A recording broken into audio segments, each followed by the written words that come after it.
Today I'd like to introduce to you another very popular race in Eorzea. Though this race is not at all native to our continent, nor do they even have any established populations anywhere outside of those who travel here as adventurers. Nonetheless, this very recent addition to our nations have appeared in shockingly large numbers. A tall, slender race that challenges the Elezen in the best leg department. The race is naturally gifted and destined to work at the Gold Saucer. I'd like to introduce you to the Viera.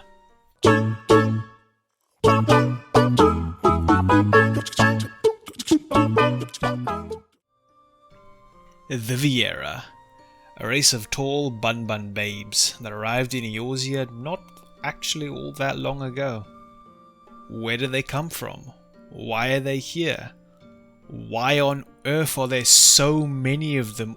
These are still quite hotly debated topics, and even when the Viera themselves are asked, they cannot or will not give a straight answer.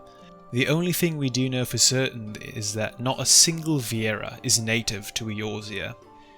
The Viera all come from the continent of Orfard, our star's easternmost continent, and only from the southern forests on this continent where the Garlean-occupied kingdom of Demacia resides. The Rava Viera make their homes in the Golmor jungle, while the Vina Viera live along the hills and mountains of the southwestern side of the Skatay range. The Viera are highly reclusive and shun all contact with the outside world, though this has changed quite a lot in recent years. I mean, a lot. Something must have happened to make them leave their forest in such large numbers. They even outnumber all other females except for the prolific Makote and Aura. Some speculation has arisen as to why the Viera have journeyed en masse to Eorzea. Some say it was that they are out looking for their males. Some say they were expelled from their forests and home for some crimes. And others still say, hey, we're just here like the rest of you to adventure. Though, I'm not fooled. So many Viera appearing in Eorzea at roughly the exact same time? No. My friends, there is only one reasonable explanation. A marketing stunt by the Gold Saucer. That's right.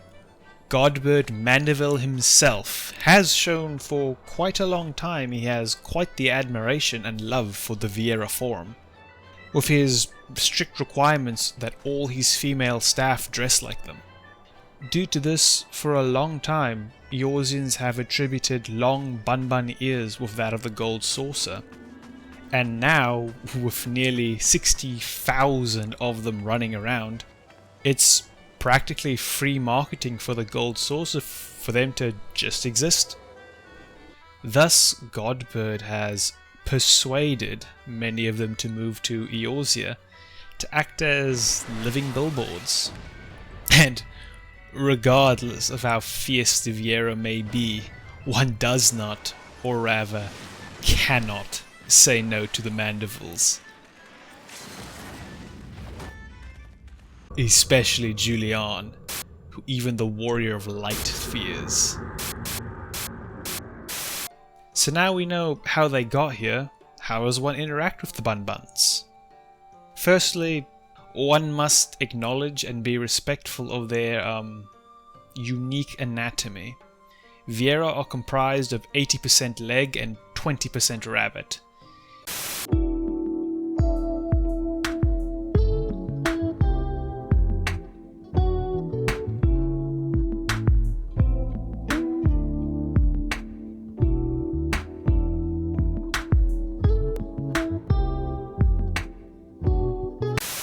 Secondly, yes, they may look young and beautiful, but be aware that they are an extremely long-lived species, and could easily be 3, 4, 5 or more times your own age while still looking quite young themselves.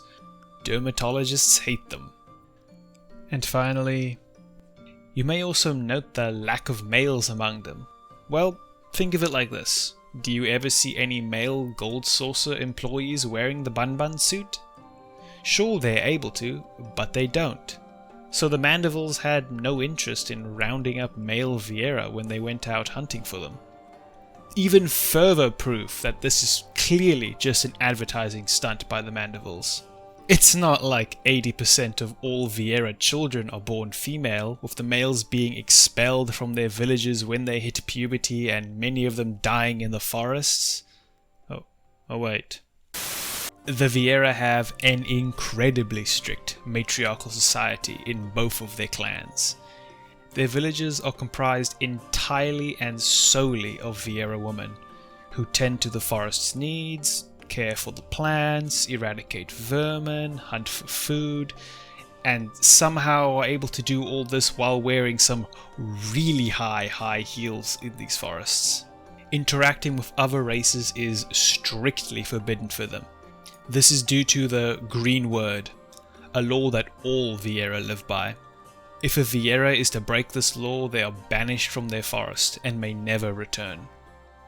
Viera children are born without any sign of their physical sex, and it is impossible to distinguish them until they reach about the age of 13, when sexual dimorphism kicks in. Now, I'd just like you to stop and think about that for a second.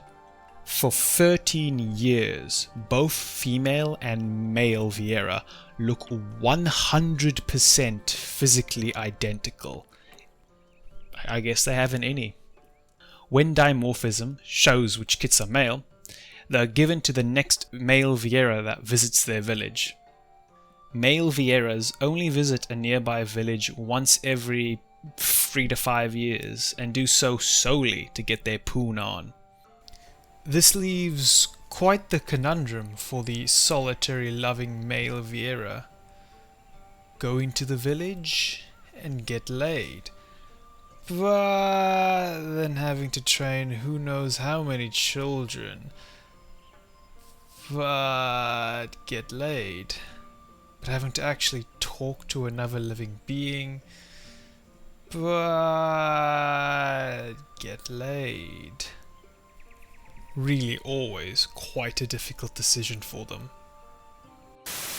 Beyond these mating times, males are never seen and never visit any villages, living and dying alone in the woods.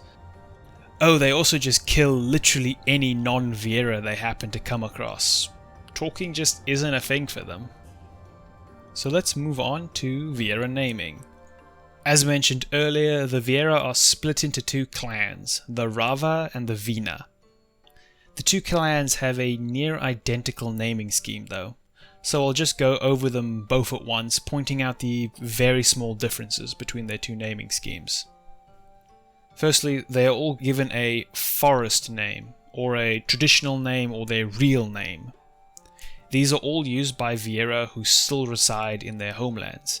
Names such as Bjorns or Rail, or really any real-world Icelandic name is considered a Viera name. Viera traditional last names are the name of the village in which they are born.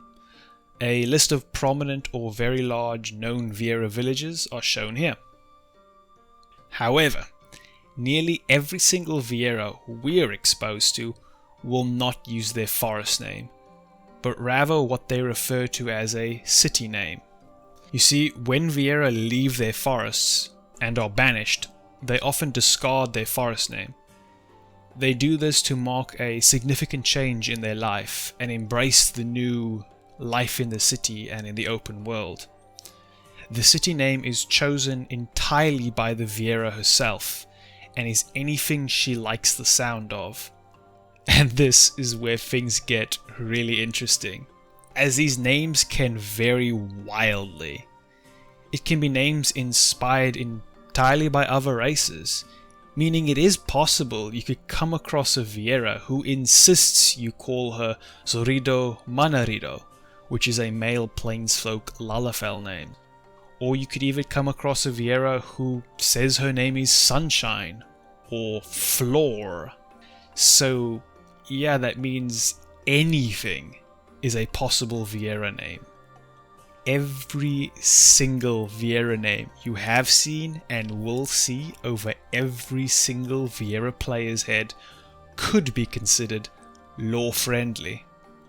After all, it's just a word the Viera likes the sound of.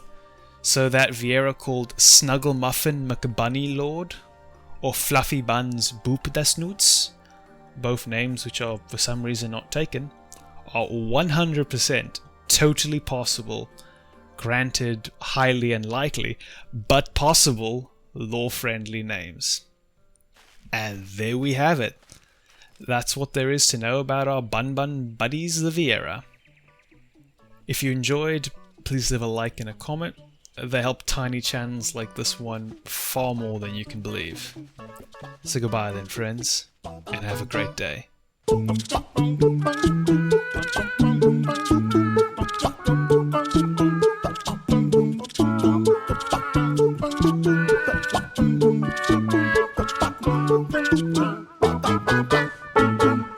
Don't